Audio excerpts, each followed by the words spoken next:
This conference will now be recorded.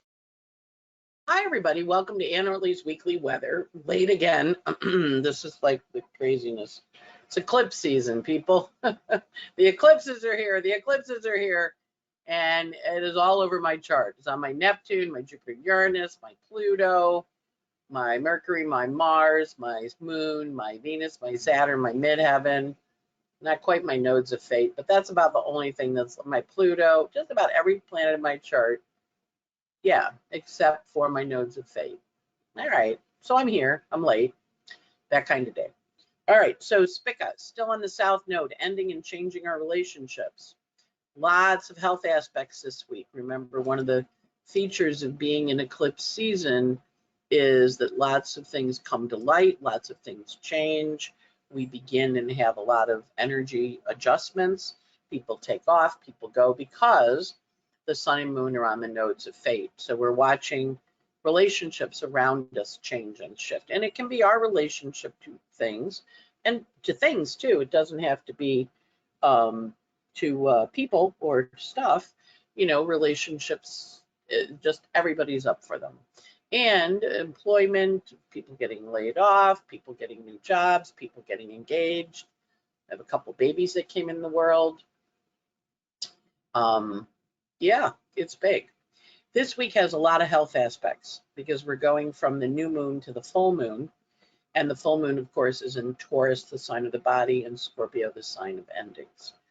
So the new moon that we had was at 22 Libra on a world point. That's why the world is so wild. It's not just your own house.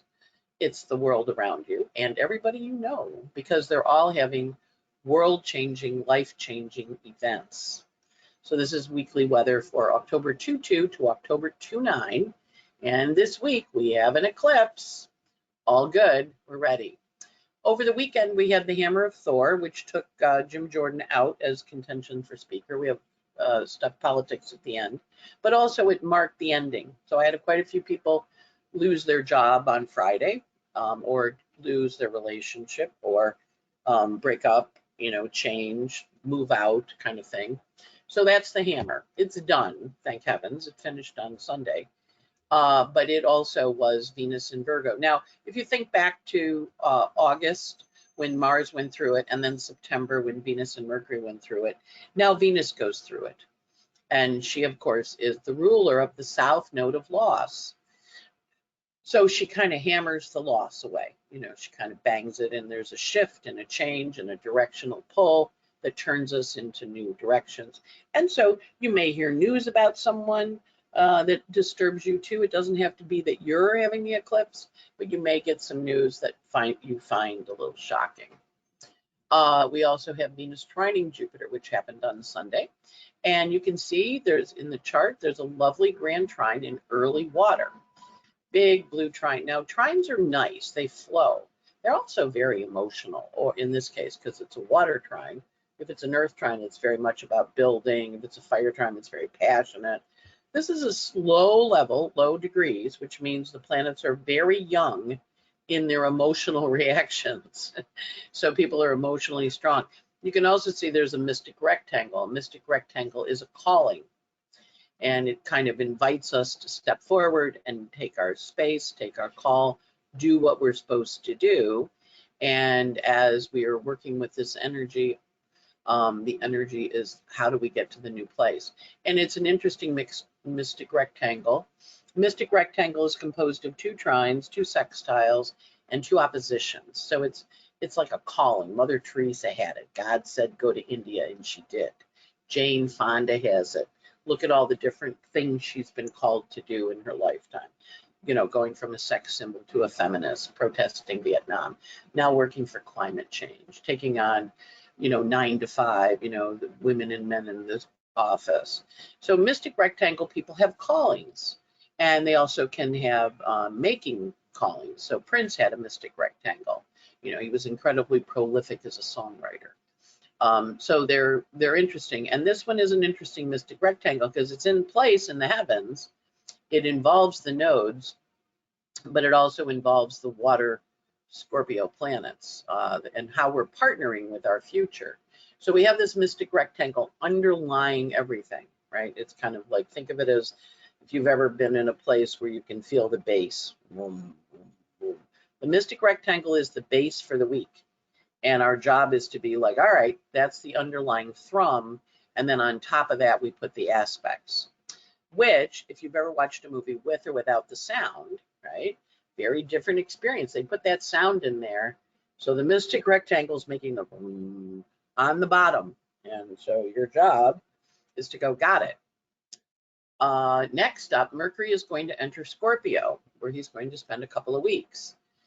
So he is now going from air, which he likes air, but he's getting into Scorpio, and he is answering then to Mars in Scorpio. Mercury in Scorpio is an interesting placement. It has no tell when it plays poker. If you've ever watched Anderson Cooper listening to people do the news, you know, and when they're a little outrageous, he just kind of sits there and looks at them, right? He doesn't make a face. And at one point, he was on Stephen Colbert, and Stephen Colbert said to him, how do you do that face thing that you do? And Anderson said, well, you know, my mother was a little crazy, and she was very sensitive to my faces. So I learned not to show, I learned not to make a face when she said something outrageous, which I apply now in my job as a newscaster, which is why people trust him, you know, because he doesn't have a reaction. He just kind of sits there and looks, and he asks the questions, but he doesn't, you know, he doesn't overtly react, right? So Stephen Colbert said, well, what? And he goes, well, one time, you know, I always wanted kids, and I was a gay guy. And my mother at one point said to me, I will carry your child. You know, I will carry your child. I will be the mother of your child. And he said, so what do you say to your mother when she says to you that she'll be the mother of your child and the mother of her grandchild? He said, that's the kind of thing. When that kind of thing happens, I just keep a straight face. And so today, this next few weeks with Mercury and Scorpio, lots of secrets are going to come out. Remember, we're in eclipse period. It wants to tell you secrets. That's what eclipses do. They reveal things. But you want to keep a straight face like Anderson Cooper does when it happens, and, you know, go, really? And then just kind of go, you know, you want to mirror back. You want to have my baby, Mom. Yeah. Okay. I think it'd be great. You that way you get a grandchild. Yeah. That would be, and, you know, like, you can do that. Say back to them what they said. But Mercury in Scorpio is advised to be silent and to listen. And also Mercury in Scorpio hanging out with Mars digs up the secrets. So you're going to find out all sorts of stuff. And it is in Scorpio, which has a very strong secret telling quality, but it also is trying to Saturn, and it's kind of listening, you know, with deep ears, and it's making correlations. And it also is sextile to Juno, which is, oh, that's what the partnership was. It's kind of like when you're in the office and you find out the boss is having the affair with the person that keeps getting promoted, and you're kind of like, oh, well, that's what's going on, right? So it's an interesting energy. And he trines Saturn right after he enters Mercury. Mercury enters Scorpio, which he helps explain the history. Now Saturn is back where he was in March. So pay attention to what was happening in March when Saturn went into Pisces, because this is why Saturn stopped going forward in June. He said, we got some old stuff in here. We got to go in and clean it out. And Mercury now is in there cleaning it out. Mercury in Scorpio is when you clean in that back of the cupboard and you pull out something and it has bugs in it. And you're like, ooh, bugs in the pasta, not good. Those little moths, right? It's a Mercury has that energy of, not good. Now he is approaching the trine. He's going to catch up with Mars, not this week, but he's working hard on it. Well, he does at the end of the week, but he's approaching Mars. So he wants to tell you things so you know how to take action.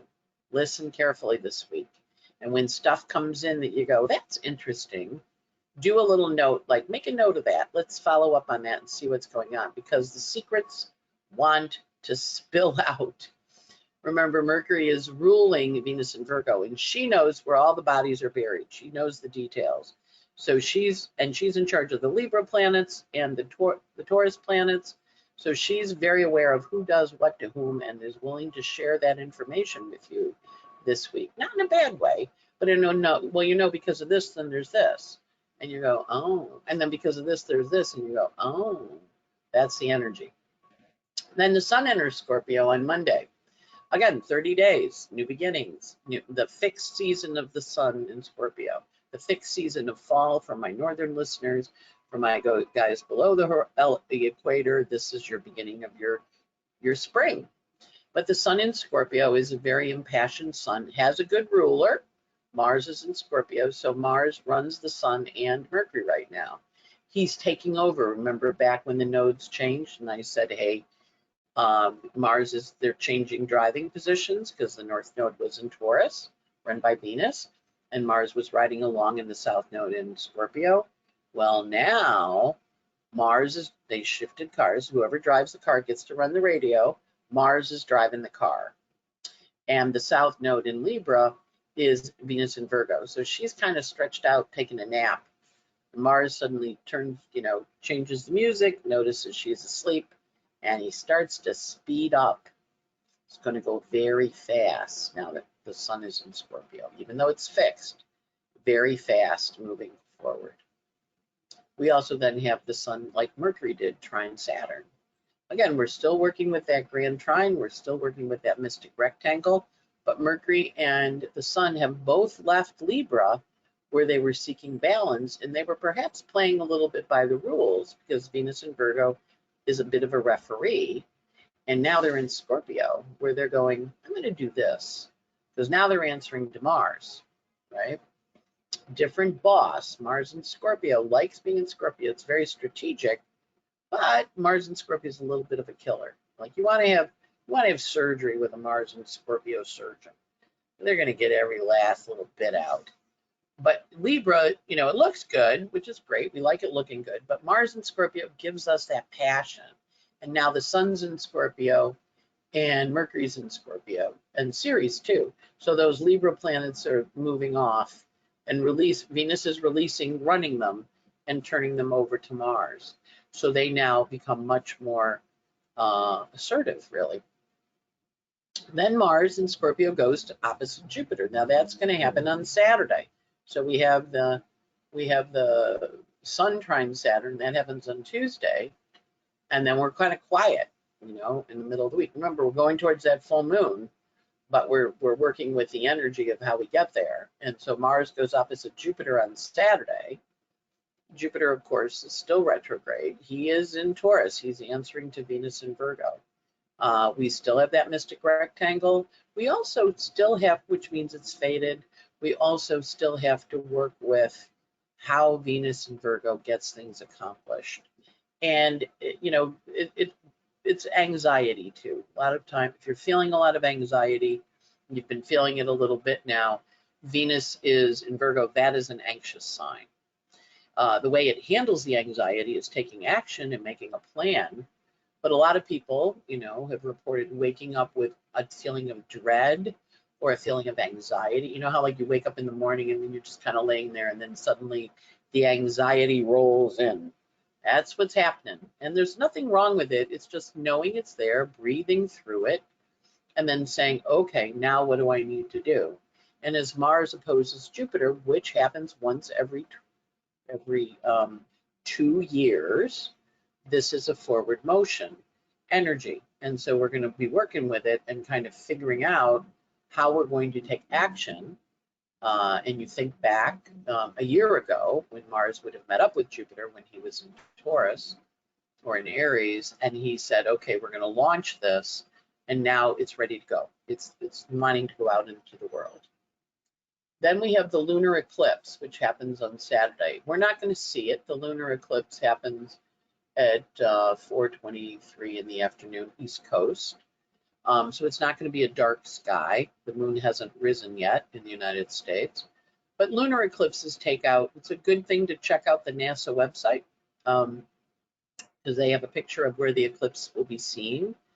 And it is a partial eclipse, doesn't take out the whole moon, but it's emotional. And if you have planets at 5 of Scorpio, it's going to hit them. 5 of anything, it's going to hit them. But it wants to wake them up and have them see things in a new way and work with things in a new way. And it is a lunar eclipse that's, got a very deep amount of feeling. Of course, this year, we have two eclipses a year, two sets of eclipses a year, and there can be up to 5 eclipses in eclipse season. This eclipse season is only 2, and they alternate between solar and lunar, right? So if it starts with the solar, we see it first, and then we do the emotional processing on the full moon. If sometimes we have the emotional experience first, the full moon eclipse, and then we figure out how to handle it. Now, if you remember when I read the Bernadette Brady stuff, fast moving, quick, stunning eclipse, right? And we had the house go down, and we had Israel attack, and we had just like the world just seemed to go to hell in a handbasket really quickly. That's the solar. We saw it. We went, oh my God, there it is happening.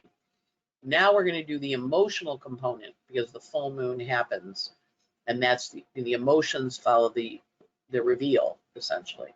So that's going to be on Saturday, and it's it's an interesting eclipse because it is a full moon, and it also is a very fertile eclipse, meaning it helps us understand things. It also is often at times, when we have the stock market crashes, this is when they happen.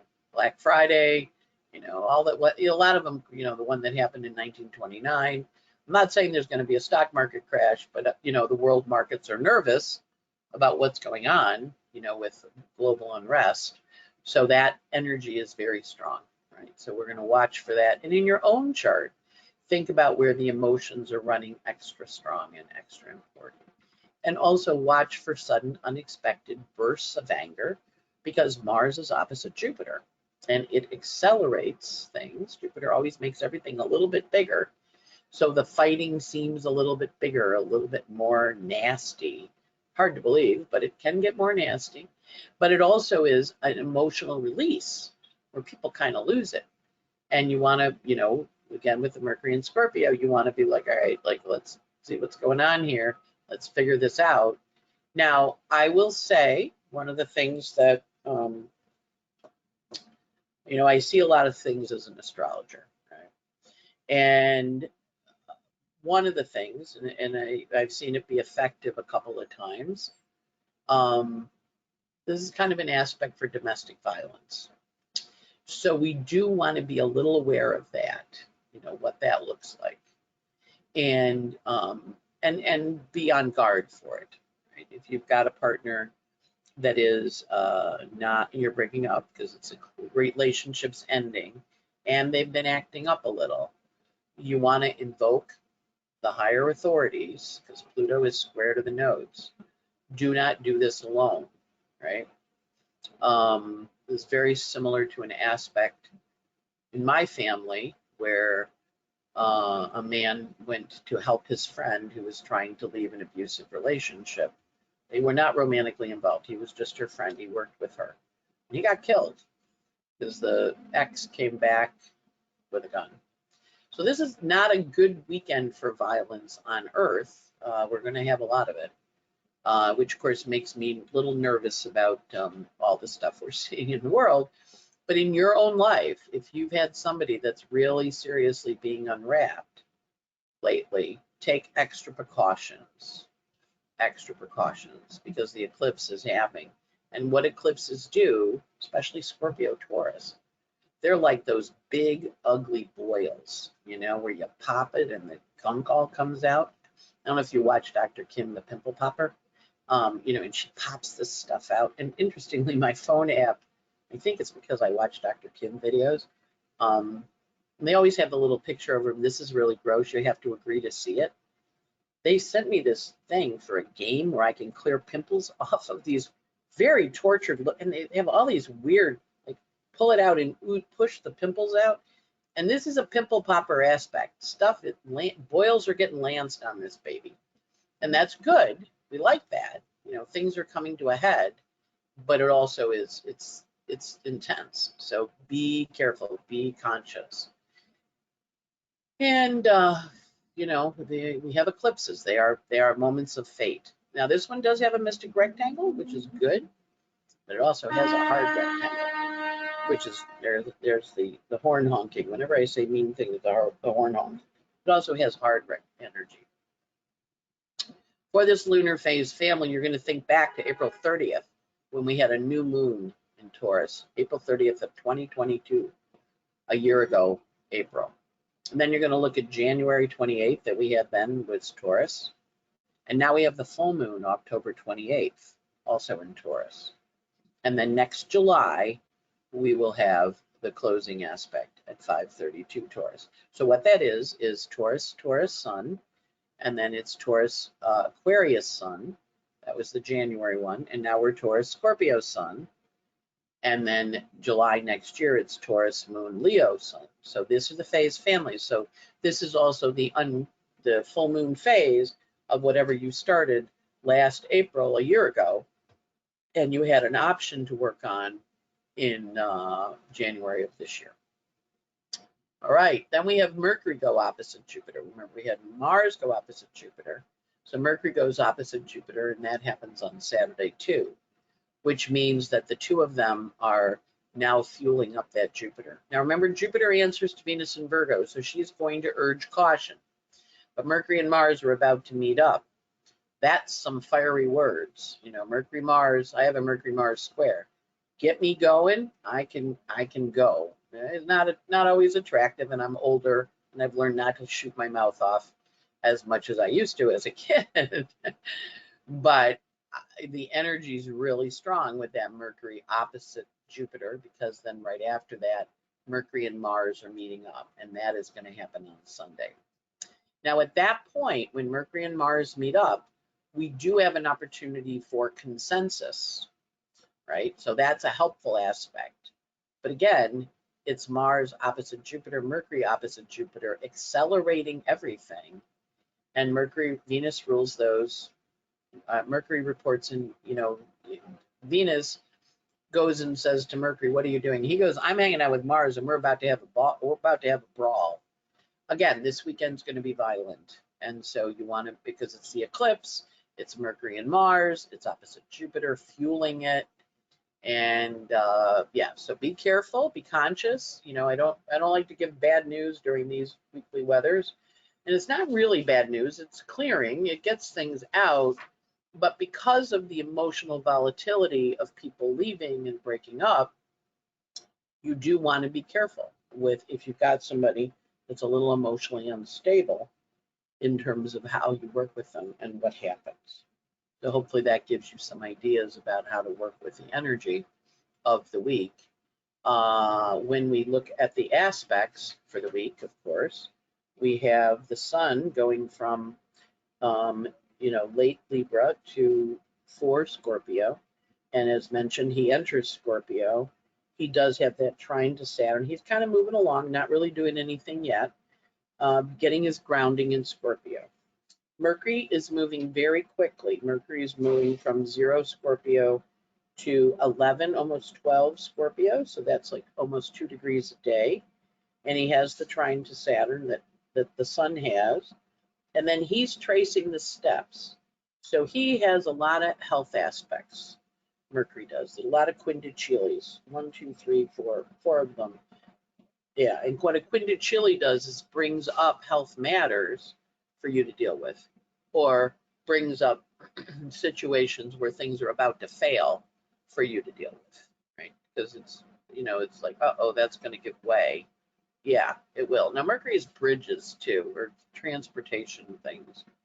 So we can't anticipate with all these, in your own world, hearing news of things, but then in the world itself, we can anticipate some transportation stuff having health issues, which usually means like a train derailment or one of those things. And Mercury this week does have partnership that it forms on October 23rd, and it also figures out how to change the home and hearth on October 26th. It's in a flowing aspect to that minor grand trine, and finishes that grand trine up and moves on. And then, of course, his opposition to Jupiter and Mars, and Mercury is also parallel Mars. So that I kind of think of that happens on the 28th and the 29th. I kind of think of that as, like when I had the cat that had kittens in my house a couple years ago, when Betty White, she'd get this look in her eye, and you knew she was about to go, right? She was about to go mad. She was about to go nuclear. And then she'd go after Remo, right? She'd just get this like, like you can just see a little flip over. Where she kind of flipped off into the angry phase. So that's this weekend because Mercury parallels Mars. Like there's a tell. There will be a little tell. And I remember my friend Marka, a lovely woman. She lived here for a while, and she had a cat named Honey. And she was dating this guy, and I don't know, the guy was doing something with Honey, and Honey bit him. And it was, your cat bit me. She goes, did the cat go, eh? And he goes, yeah. She goes, that was your warning. Stop doing what you were doing. She went, eh. I mean, nothing big, nothing strong, just a little eh. And then she's going to bite you. So next time she does it, when she goes, eh, back off. Right? So that's the energy. And I remember laughing and thinking, Honey was a great cat. I will say she was a great cat. And Marco was kind of like, well, she warned you, and you get the warning. Ignore it at your peril. So that's the weekend. And watch, because you're getting the warning this week. Pay attention. Be conscious. Be careful. Then, and of course, Mercury has that tell, and then it goes, all right, I warned you, and then it takes action. And that's Saturday, Sunday. Like I'm saying, this is not an easy weekend for violence. Hopefully none in your world, but we will definitely see it on the world stage. Mercury, Venus ends in Virgo, and she's going 1 degree a day. She goes from 12 Virgo to 19. She's a happy girl. She doesn't have a lot of hard aspects. She finished her Hammer of Thor last weekend. She whacked Jim Jordan out of speakership, but then she's like, all right, I'm good. Next. She has a health aspect too, bringing health matters to mind, and she also has some quintiles, which is, I did it. It's done. And if you've ever had, your mother step in because something's going on, and she's going to have a little talking to that kid, or talking to the teacher, talking to whoever, that's the energy of Venus and Virgo this week. She's like, yeah, I got it. I know what's going on. I'll be talking to you. Mars this week does have a trine to Vesta, giving you great energy for clearing things out. He also has a health aspect and an action aspect to Eris, the goddess of discord. So he's going to bring up some health matters. And so your job with him in Scorpio is to listen. If the health matters come up, investigate any kind of health things. These are eclipses. And I love when the alarms go off with me to amplify what I'm saying. We'll let the ambulances go by, or the fire trucks, whatever. I live in New York. We have loud noises that go by whenever we get to these exciting birds. So Mars is in Scorpio, his favorite sign. He does have a couple of health aspects. So when the health things happen, go to the doctor, because he's aspecting the node of fate. Do not ignore it. Get your butt there. And then he has a sesquiquadrate on the 27th with Jupiter, which is kind of, with Neptune, not with Jupiter, which is kind of like oh, is that what's really happening? Is that really happening? And we had it the other day with the fog of war. They were saying it's the fog of war. Neptune is the fog. Mars is having a hard aspect with the fog. So be aware before you fire off.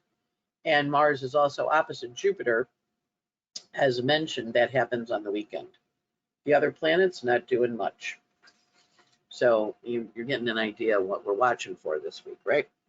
And last but not least, the moon calendar. Get our little girl up here. Okay, so we're in eclipse season. We are in the lovely month of October. We are going towards the full moon that happens this weekend. The moon was in Aquarius on Sunday and Monday. It went void yesterday around 3:04 p.m. and it went void with a nice little square to Uranus. And then it went into Pisces Tuesday morning, 4:32, and it's in Pisces Tuesday. Wednesday goes void at 2:39 on Thursday, with a lovely sextile to Pluto. The moon is void for a few hours on Thursday and enters Aries on the 26th. So we have moon in Aries preceding the full moon in eclipse. So it's a very feisty moon because it's answering to Mars too. So Tuesday, Wednesday, nice, kind of moving along. Thursday, Friday, cray, right? Because when the moon goes into Aries Thursday night, 6:02 East Coast time, Friday the 27th goes void at 4:20 in the morning with a square to Pluto, right? That gives us a hard aspect. It's an action-taking aspect. And then the moon is void for 4 hours.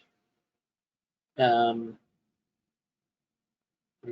hours, I guess. And then it goes into Taurus, 7:44 Saturday morning. It's in Taurus. The full moon eclipse happens at 4:24 p.m. East Coast time. And then it's in Taurus Saturday, Sunday, goes void on Monday, 7:36, with a trine to Pluto. So the hard days, the lead-up days, the 26th, the 27th. The difficult days, Saturday for sure, Sunday for sure, and probably Thursday. Tuesday's kind of easy. Wednesday's making your statement day. And we already had Monday and Tuesday, so you know what happened on those days. So off we go. In terms of the news this week, we had Jim Jordan in our astrology and event analysis. And thank you for mailing me suggestions of what to include. So if you have something you'd like covered, not guaranteeing I'm going to do it, but you, there I go, it's my show, I can do what I want.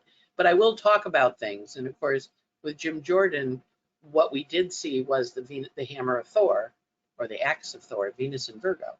So Virgo is secrets. Virgos always have little diaries. I had a diary when I was a kid.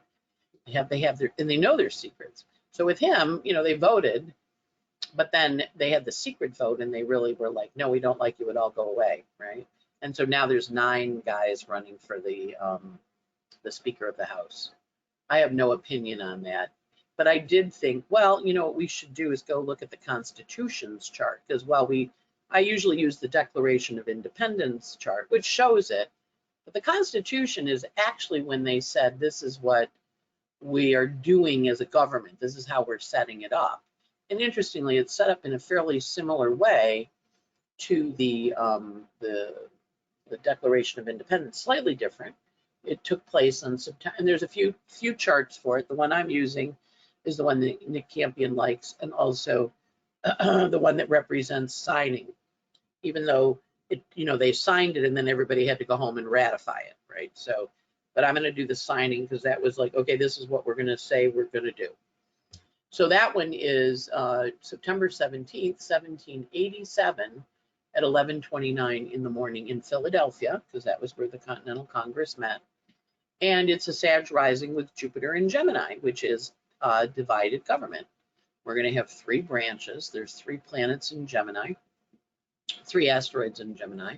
It's a Sag rising chart. And it has Pluto and Saturn down there in the 3rd house, separation of powers. Everybody's got power, Pluto and Aquarius, for their area, but we're going to separate it. And it was a Virgo chart. And of course, the founding fathers were Masons. They laid Washington, D.C. out in the constellation of Virgo. Like if you look at the constellation of Virgo and you look at where all the different things are, they did it that way, with the idea being, would be the people's house. People are represented by Virgo. It's the people. And if you look, it's a Virgo midheaven, Venus in Virgo. Of course, Venus is in Virgo now, right? Mercury is in Virgo, and the sun is in Virgo. So the idea is you're supposed to serve us. Now we know that gets adjusted from time to time. So the 10th house is the executive branch. The 9th house is the legal branch. And the 11th house is Congress, the group. So if we look, we see the Leo rules the 9th, the Supreme Court. We are the Leos, we're the kings. We're above the law, so we've had a lot of news lately about them being badly behaved around their ethics and being bought out by the billionaires.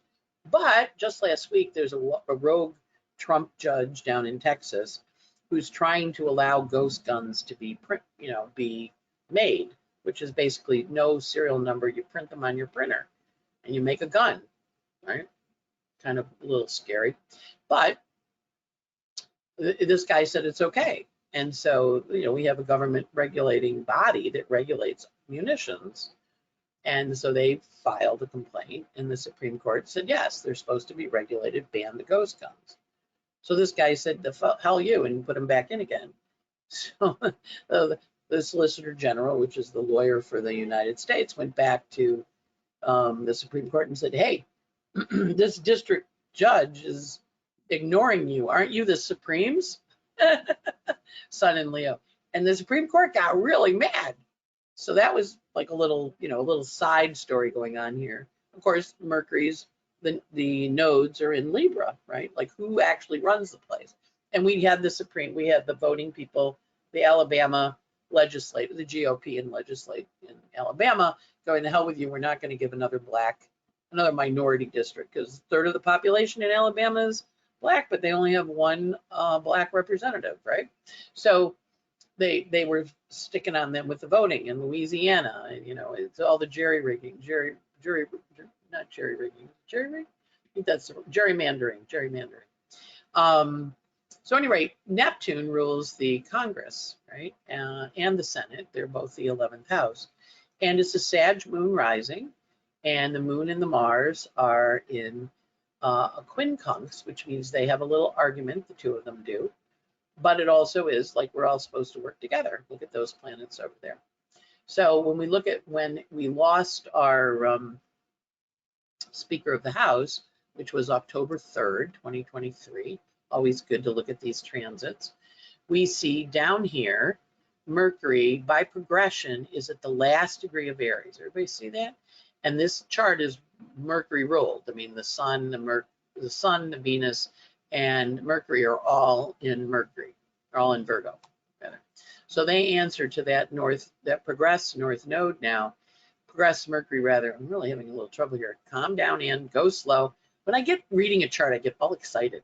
So the Mercury is in Aries, right? See its degree 2956. It's at the last degree of Aries. And it's got those Virgo planets. It's taken them with them. And it's very active.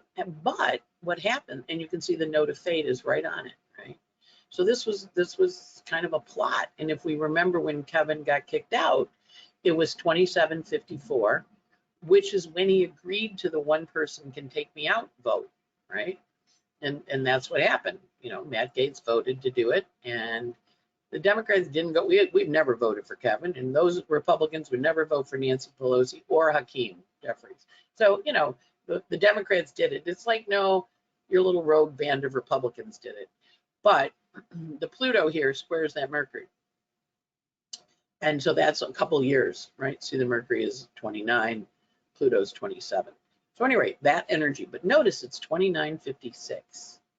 So are we going to get a new speaker? And what is it going to be? Well, Aries is a firebrand, which certainly was part of the, when Scalise got put up first, they were like, yeah, he's a neo-Nazi, hangs out with Ku Klux Klan people. He's David Duke without the baggage.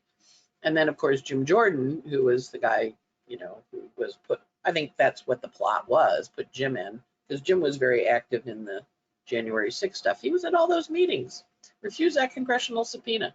I'm thinking some point he's going to get indicted, but it hasn't happened yet. But anyway, that Mercury in Aries there, that last degree Mercury, like defending. The good news is Mercury is in its detriment when it's in Aries. It's sharp-tongued and might. It's about to go into Taurus.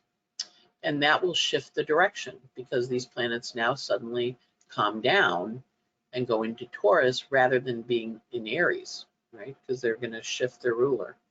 We also see Uranus here on the Sun on Uranus. It means we're not done with this yet. Uranus is going to go back and hit that Sun in January, so we can anticipate there'll probably be a little cray-cray in January too, when Uranus stations on the progressed Sun. But we also see the progressed Moon and Juno over here, which also says another 2 months. So I think we're going to have this kind of calm down in terms of direction. And then, oops, hang on. And then we go to November 23rd, the aspects on November 23rd, you can see Mercury went into Taurus there. See it? So when Mercury went into Taurus, which was Monday this week, we got rid of Jordan, we got rid of Scalise. Now they're looking for more Taurian, and there's 9 guys running, or I think 1 step down. But that energy of that Mercury shifting. Now the good news is Mercury is shifting. The bad news is I don't know that we get it. I don't know that we elect anybody. I don't know that we're electing anybody till January. I think what will happen is we'll get to the 17th of November, which is when the energy shifts, but that's also when we are going to have the government funding run out. And I think they will pass a temporary, oops, what's going on over here?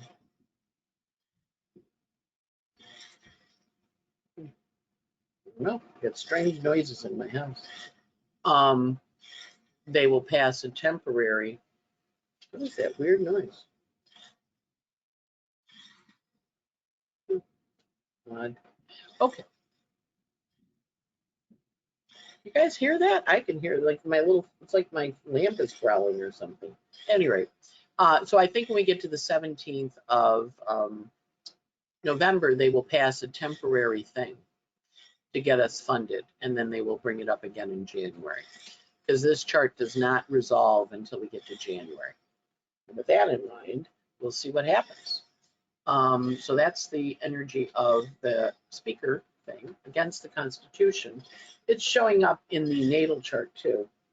For the, it's showing up in the natal chart also for, I realized what it was. It was a timer, but it's not my normal timer. It was like making strange noises. Good to know. I was like, my God, my desk is talking. No, it was my cell phone. It's that kind of day. I think I need to go back to bed today. You know, it's just, Anne's like what's that strange noise? It's your phone, Anne. You set a timer. All right. So anyway, this energy. So I'm thinking with that Mercury and Taurus, one, if we do put somebody in, they get blown up in January when Uranus gets back to the sun. If we don't put anybody in, which is possible, they will pass, like they will gather their little forces together and continue on the 16th of November, because there's a shift up here. The progressed moon solves some problems on the 16th of November, and that would be an extension to run the government, and then they would probably extend it into January and continue to try and decide who's the Speaker of the House. So we'll see what happens. It's an interesting chart. It doesn't look like it's clearing anytime soon. So well, off we go. And of course, Jim Jordan got taken out for the bullying, which is good, because Kinzinger and Cheney got bullied, and nobody really, until you get bullied, you don't really realize it. I know I did something a while back, and I got the Twitter birds after me, and I had somebody calling a death threat on my phone, right? I mean, she was kind of stupid because she used her real phone number so I could look her up. And I almost called her mother because she was only 19 and said, do you know your daughter left me a death message? And then I thought, no, I'm not going to report her to her mother. Clearly this child is very mad at me. And, do I really think she's going to kill me? No.